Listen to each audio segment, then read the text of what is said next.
I'm starting to get really annoyed with these DLC characters. Buying characters that you already played in previous games, but now they're slapping like price. You're buying like characters like £5, 7, 6 for a blood clot character. Usually it would be like, let me just unlock these characters like the old days where we could just unlock the dudes, and also give us some time to even just like play the characters. Like why does it have to be like this hour thing where they could just basically make sure all the DLC characters are free for people to play in the training stage, so every time they update the characters, nerf the character, or they buff up the character, it gives us more time to even just see if this character fits well with my play style.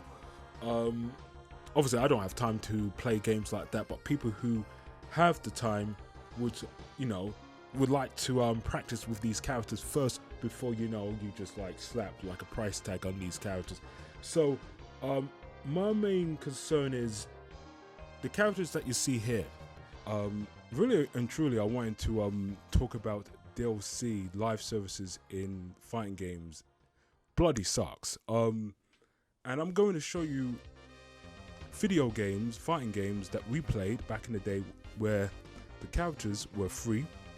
You can unlock these characters in your own time, and it was great. These were great times. But now, as I'm seeing a lot of this live service crap, where you're playing characters, where you're playing certain characters, but the characters that you used to play or characters that you want to play, you have to pay money to play them characters. And obviously I know the companies need to make some money, and I know people make some excuses, but this is getting too much. This is just wrong. And I wanted to show you a few games that had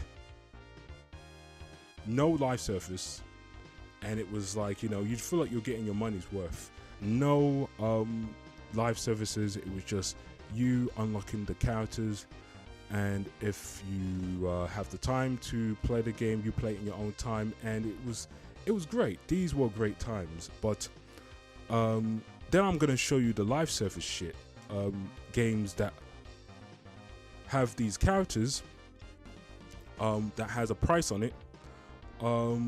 Maybe I'm wrong, maybe this is the way, but for me I just feel like, well, I'm seeing a lot of dudes playing the old games. I'm playing the old games. I feel like the old games are even better than the new games. Like Street Fighter 6, it's good. It's not the best. It's good. Better than Street Fighter 5. A part of me that says, no, this is not the way. You should not be paying money for these characters. You play them in other games, and now you gotta play it in this game. It's just stupid. It's the same characters, same moves. Some of the moves are tweaked slightly, but it's the same character. Fighting game characters, DLC stuff should be free. Test the characters first. You can only play these characters for free if you're online to play them. If you are offline, obviously you have to purchase the characters, so that would be okay for that, because obviously I don't really like to be online all the time. But if you want to play these characters, they should be free in the training stage. Certain dudes who mentioned, these guys are posers. Aris, who mentioned about Tekken 8. I feel like these guys are just bluffing their way through this live service shit. Of our fighting games, good products. I think there's a lot to unpack in that subject, because there's also the concept of the change of before, when a fighting game came out, that's what it was. And then it changed to now we're trying to do a live service. And now you guys tell me what you think about this. Do you think any fighting game has done the live service season to season patch note type of thing well? I think it's never been done well by any fighting game. And I think that fighting game devs are posers. They're pretending like they have live service games. They're putting out patch notes. They're putting out, oh, we listen to the community, that type of vibe, but it's fake. They are not good at it. The products themselves are full priced with paid characters and paid season passes. The whole thing's phony. I think that Fighting games are pretending because they don't know what else to do. They're trying to sell a product. They don't know who to copy. So they're looking around in the gaming space and they're like, okay, we need to copy someone to make money. Let's copy the live service model. But they're total posers. They don't know how to do it right. They do it terribly. And you could tell by this Tekken 8 shit that happened. For an entire year, they didn't touch the game to maintain competitive integrity. And then when they finally do, all the competitors are so pissed. If they're gonna piss off competitors, you might as well do it and save the game a year ago. You know, change the game, fix the game, piss off competitors. You're gonna do it later anyway. It's just like, to me, from my perspective, fighting game devs don't know how to make money with fighting games. So they're trying desperately to copy and be posers and see what works, and none of it's working. Fighting games should not have that business model, in my opinion. In another game, like let's say World of Warcraft or whatever, right? You don't spend like painstaking hours practicing one little technique so that you can do it when you're in a tournament. You don't do that. So it doesn't matter if they change the game. But in a fighting game, you wasted so much time. If they nerf this or if they change it, it's too much to pour into if they're just gonna change it. And that's why I think this live service model is not good. It's not good for fighting games. The model of version 1, and then they sell you another version like Dark Resurrection, that works so much better for fighting games because you can count on it. The player themselves can say, okay, this is the way it's gonna be. Even if, let's say Lily is cheap, you know that Lily is cheap. Let's work on the matchup. Let's find some counterplays. And that's the way it's gonna be. But with this model, knowing how hard it is to learn things, wouldn't you say a smarter person would just wait for it to be nerfed? Like, why even learn a bad matchup? Just wait, enough people will whine, and it will be nerfed. And that in itself changes everything about the dynamic of competition, of the game evolving, of everything. The entire landscape changes if you have a live service model. And so I think, personally, no fighting game has done it well. And the answer to are fighting games good products, if they're trying to be posers and have season passes and shit, then no. It's always gonna be the case. No, they can't be good products if they're trying to be a live service, in my opinion. The old games are starting to feel better than the new games, and I'm starting to see a lot of these fighting games adding this live surface shit, and it's like it's not working. To me, I'm not feeling the fact that I had to go out and purchase characters that I played before in previous games, but I don't know what your thoughts on this. Maybe you like to go out and spend more money on characters that you have played before. I don't know. I don't know how people feel about Fager. I mean, Fager players, I don't know how you feel about buying Fager, even though you played him in other games that were free.